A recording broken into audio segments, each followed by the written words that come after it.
Well, needless to say, it is an interesting time for leaders of the world's major economic powers to meet, and they are this weekend. Eamon Javers reports on the long list of issues they'll be tackling.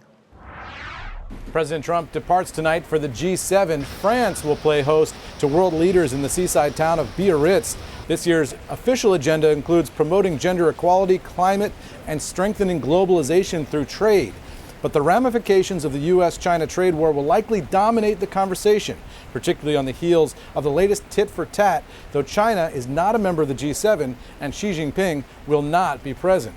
Of course, the EU is not immune to Trump's focus on trade either. We have all the cars in this country because all we'd have to do is tax their cars and they would give us anything they wanted. He's repeatedly suggested he'd like to slap tariffs on European cars, as he did earlier this week.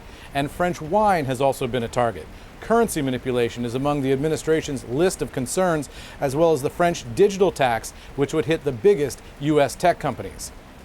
Trump has bilateral meetings scheduled with French President Emmanuel Macron, Germany's Angela Merkel, Canada's Justin Trudeau, Japan's Shinzo Abe, and India's Prime Minister Narendra Modi, as well as the UK's newest Prime Minister, Boris Johnson.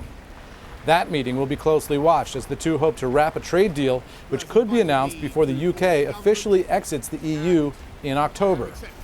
The expectation bar is set pretty low for this one. Organizers are already saying there may not be a traditional end-of-summit communique as has been done in the past. Last year, they couldn't agree on one and get the president to sign it. This year, the administration tells me they're happy not having any communique at all. For Nightly Business Report, I'm Eamon Javers at the White House.